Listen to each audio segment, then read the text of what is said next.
안녕하세요. 아티클마트에서의 아무태입니다. 오늘은 스니커즈, 신발에 대해서 이야기해 보도록 하겠습니다. 나이키, 아디다스, 뉴발란스 같은 신발 업체에서는 일주일이 멀다 하고 스페셜 에디션들을 내놓고 있는데요. 이렇게 발매되는 스니커즈는 발매된 이후에 발매가의 몇 배의 가격에 다시 팔리게 된다고 합니다. 그래서 제 주변에서도 이렇게 스페셜 에디션 신발이 나올 때마다 구매했다가 다시 팔아서 용돈을 벌려는 사람들이 종종 있는데요. 하지만 이렇게 발매되는 신발의 구매 물량 대부분은 쇼핑봇이 가져간다고 합니다. 사람보다 더 빠르게 온라인 쇼핑몰에서 구매를 할 수 있는 쇼핑봇. 과연 스니커즈 시장에 피해를 입히고 있는지 아니면 필요악인지 오늘 아티클을 통해서 알아보도록 하겠습니다.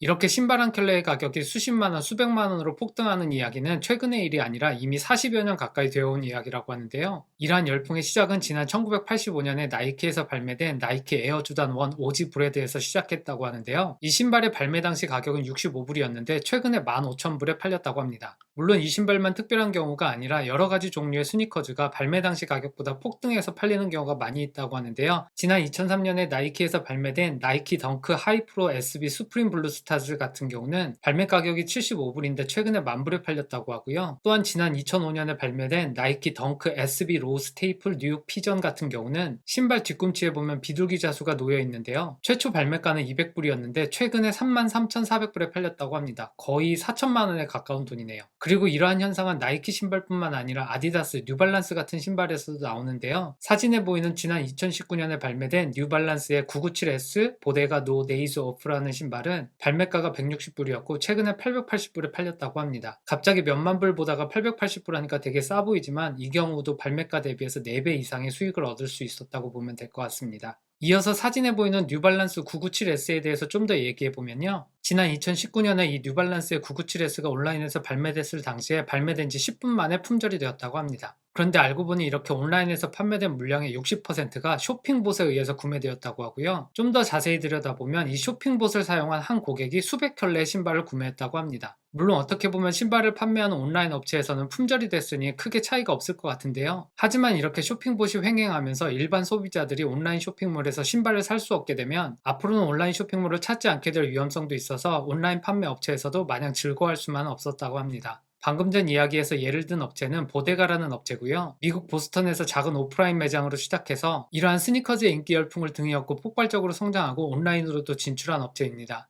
이어서 이 뉴발란스의 997S의 판매에 대해서 조금 더 들여다보면요. 이 발매가 $160였던 이 신발이 온라인에서 판매가 시작되기 전에도 구매를 한 경우가 있었다고 하고요. 그리고 일반적인 구매를 하는 경우는 몇 분의 시간이 걸리게 되는데 쇼핑봇을 사용하는 경우 구매까지 30초도 걸리지 않았다고 합니다. 그리고 또 한 가지는 이 신발을 판매하면서 한 고객이 신발을 3켤레 이상 사지 못하도록 되어 있었는데요. 나중에 조사해보니 200켤레의 주문량이 한 아파트 빌딩의 다른 주소로 각기 배송이 되었다고 합니다. 결국 한 사람이 다 산 거죠. 물론 이렇게 쇼핑봇이 횡행하면서 일반 고객 같은 경우는 신발을 사지 못하기 때문에 피해가 가게 되는데 앞에서 말씀드렸듯이 신발을 판매하는 온라인 업체 같은 경우는 신발이 완판되니 마냥 좋을 수도 있을 것 같은데요. 하지만 잠재 고객이 떠날 수 있는 위험도 있고 또한 새롭게 발매된 신발이 얼마나 빨리 완판되었는지가 이 신발의 인기에 영향을 미치는 부분들이 있어서 이 쇼핑봇과 온라인 업체의 관계는 상당히 복잡 미묘하다고 합니다. 그리고 이렇게 스니커즈가 인기를 얻게 되면서 스니커즈가 단순히 신발, 신고 다니는 용도가 아니라 자산으로서의 가치도 갖게 되는데요. 화면에 보이는 스타렉스 같은 사이트에서는 이러한 신발을 고가의 가격에 매매할 수 있다고 합니다. 아무튼 이 기사가 아니더라도 주변에서 스니커즈가 발매되고 가격이 올라가는 소식은 많이 들으셨을 것 같은데요. 이 스니커즈 가격이 어떻게 형성되는지 좀 더 알아보도록 하겠습니다.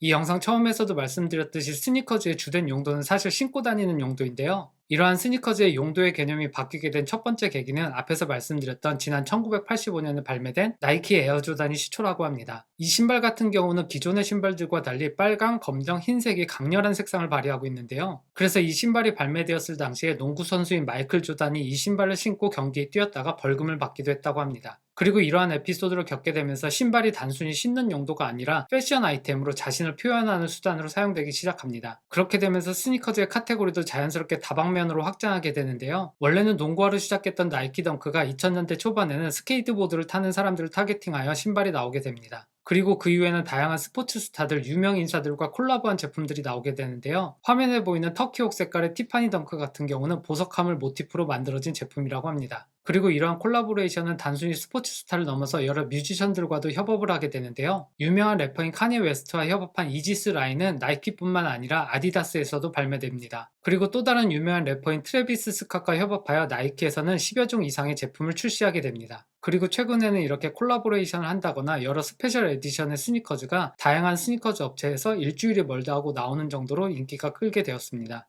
그리고 앞에서 말씀드렸듯이 이러한 스니커즈가 자산의 역할을 하게 되면서 이제는 이렇게 스니커즈를 살 때 이 신발을 사서 뭘 할 것인지를 생각하는 게 아니라 이 신발을 사서 얼마나 내가 이익을 낼 것인가를 먼저 생각하게 되었다고 합니다. 그리고 이러한 스니커즈의 가격의 추이를 설명하는 수우시 커브라는 게 있다고 하는데요. 마치 나이키의 로고처럼 어떤 특별한 에디션이 나온다고 발표가 될 시점에는 가격이 높게 형성되다가 발매일이 가까우면서 점점 가격이 낮아지고 발매일 당시에 최저점을 찍고 그 이후에는 지속적으로 우상향하는 가격 곡선을 따른다고 합니다. 그러니까 이 말인즉슨 스페셜 에디션 스니커즈를 발매일 당시에 구매하게 된다면 무조건 이익을 볼 수 있다는 얘기죠. 그리고 이러한 스니커즈의 가격은 지난해 코로나가 터지면서 가격이 더욱 폭등했다고 하는데요. 앞에서 말씀드렸던 지난 1985년에 발매된 나이키 에어조단 오지 같은 경우도 지난 2017년만 하더라도 가격이 $3,000 수준이었는데 지난해 5월에 7,500불 수준으로 올랐다고 하고요. 그리고 앞에서는 15,000불에 팔렸다고 했는데 최근에는 19,000불에도 팔렸다고 합니다. 아무튼 이렇게 발매일에 스니커즈를 사게 되면 큰 이익을 볼 수 있기 때문에 앞에서 말씀드렸듯이 쇼핑봇을 사용해서 다량의 스니커즈를 구매하는 경우가 점점 많아지고 있는데요. 이에 대해서 좀 더 알아보도록 하겠습니다.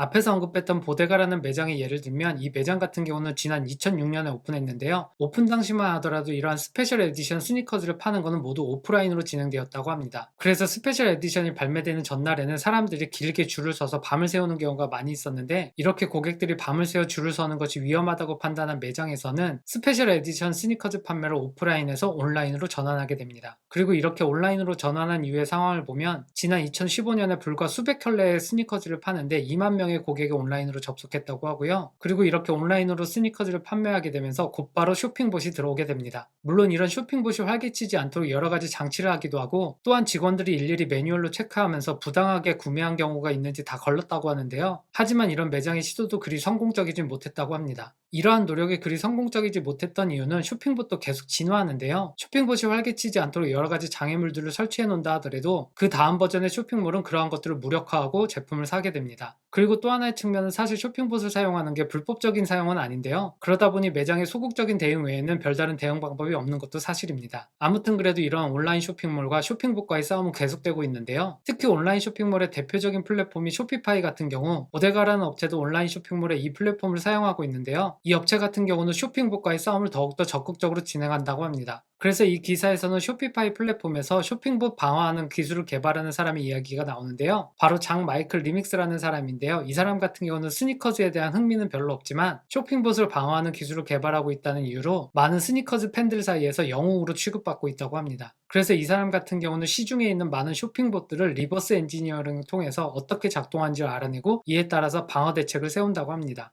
예를 들면 자동 결제에 특화된 쇼핑봇으로서는 풀기 어려운 여러 가지 질문에 답을 해야 되는 관문을 두거나 또한 사람의 구매 패턴과 다르게 쇼핑봇이 지름길을 통해서 구매를 하려고 할 때 이러한 것들을 차단하는 것들을 개발한다고 합니다. 그리고 이 모든 시도가 결국 쇼핑봇을 완벽 차단한다기보다는 쇼핑봇의 속도가 사람의 속도와 비슷한 수준으로 맞추는 걸 타겟으로 한다고 하고요. 그리고 이 쇼핑봇 같은 경우도 매번 진화하기 때문에 이 쇼핑봇에 대한 방어는 매 판매 때마다 새로운 방법을 적용한다고 합니다. 그러니까 쇼핑봇을 방어하는 입장에서도 자신들이 완벽하지 않다는 걸 알고 매번 새로운 방법을 통해서 방어한다고 보면 될 것 같습니다. 그리고 이렇게 쇼핑봇을 방어하는 기술을 개발하는 사람이 있다면 쇼핑봇 자체를 개발하는 사람도 있을 텐데요. 이 기사에서는 영국에 살고 있는 19살의 루카스 티투스라는 쇼핑봇 개발자에 대해서 이야기하고 있습니다. 이 루카스 같은 경우는 사이버솔이라는 쇼핑봇 개발을 하는 업체를 창립했다고 하고요. 그가 개발한 쇼핑봇은 시중에 있는 여러 쇼핑봇 중에서 탁월한 성능을 보인다고 합니다. 그리고 또 특이한 점은 이 회사가 개발한 쇼핑봇 같은 경우는 판매 물량을 제한한다고 하는데요. 만약에 스니커즈를 사려고 하는 사람들이 모두 이 쇼핑봇을 사용하게 되면 이 쇼핑봇을 사용하는 사람도 스니커즈를 살 수 없는 상황이 닥치게 되는데요. 그래서 이 회사에서는 이 쇼핑봇을 5,000카피만 판매한다고 하고요. 그래서 이 쇼핑봇의 시중 가격 자체도 스니커즈 가격과 비슷하게 실제 판매 가격은 $420 수준인데 시중에서는 이에 10배 가격에 팔리고 있다고 합니다. 그리고 그가 이런 회사를 차리게 된 계기에는 14살 시절에 자신이 짠 코드로 아디다스의 특별 에디션 스니커즈를 사서 다시 되팔면서 거의 한 200만 원 가까운 돈을 벌게 되면서인데요. 그때 이후로 스스로 프로그래밍 공부도 하게 되면서 쇼핑봇의 성능을 계속 높이게 되고, 그리고 결국에는 스니커즈를 사고자 하는 사람들이 그를 부추겨서 그 프로그램을 팔라고 종용하게 되면서 회사를 설립하게 되었다고 합니다.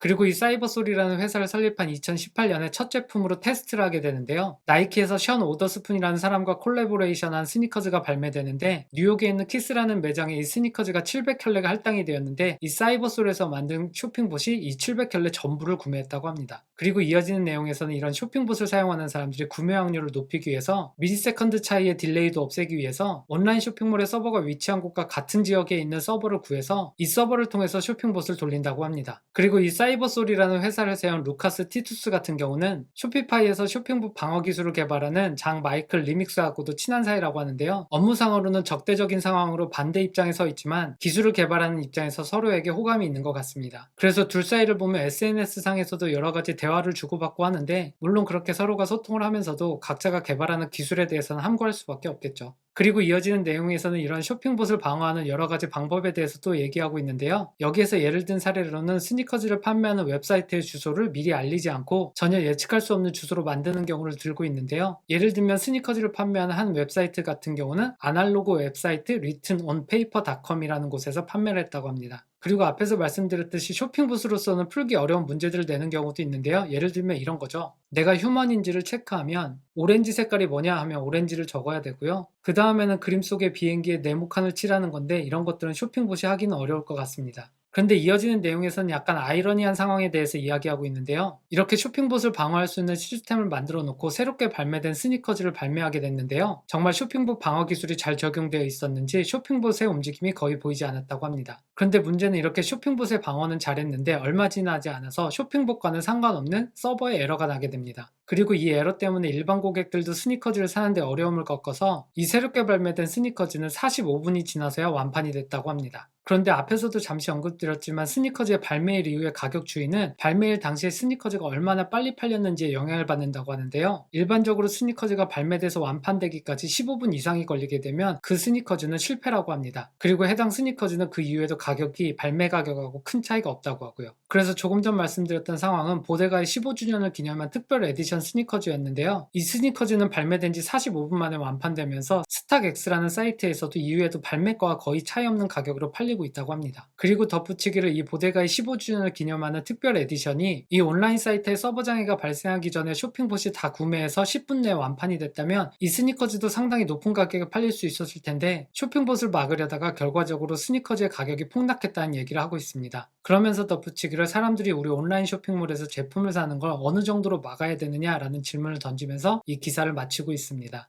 오늘 아티클은 여기까지고요. 저는 사실 아직까지도 이런 스니커즈의 자산 가치에 대해서 잘 이해를 못하고 있어서 이 기사를 처음 접했을 때는 내가 잘 모르는 부분이구나 라고 생각을 했는데, 그래도 쇼핑봇을 개발하는 사람과 이 쇼핑봇을 막으려는 사람들의 이야기는 충분히 나눌 수 있는 이야기라고 생각이 되어서 이 기사를 선택하게 되었습니다. 아마 이 영상을 보고 계신 분들 중에서는 이렇게 특별 에디션 스니커즈가 발매될 때 직접 구매하기도 하고, 또한 온라인 리셀러에서 비싼 가격으로 되판 경험이 있으신 분들도 있으실 텐데요. 저는 아직도 이 스니커즈가 왜 이렇게 비싼 가격에 팔리는지 잘 이해가 안 되는데, 혹시나 쇼핑봇을 통해서 여러 켤레를 구매한 사람들이 이익을 얻기 위한 시스템은 아닌지, 그래서 쇼핑봇으로 구매하는 게 차단된 제품 같은 경우는 높은 가격으로 오르지 않는 것인지 이런 생각들이 드는데요. 하지만 무한 원본 복제가 가능한 디지털 컨텐츠가 NFT라는 곳에서 수십억 원에 팔리는 경우도 있다 보니 꼭 이런 시장이 무조건 이해가 안 되는 건 아닙니다. 하지만 이에 대해서 좀 더 잘 아시는 분들이 계시다면 왜 꼭 이렇게 빨리 완판되어야만 가격이 올라가는지에 대해서 간단하게라도 알려주시면 감사하겠습니다. 오늘 영상은 여기까지고요. 다음번에 또 좋은 아티클로 만나겠습니다. 감사합니다.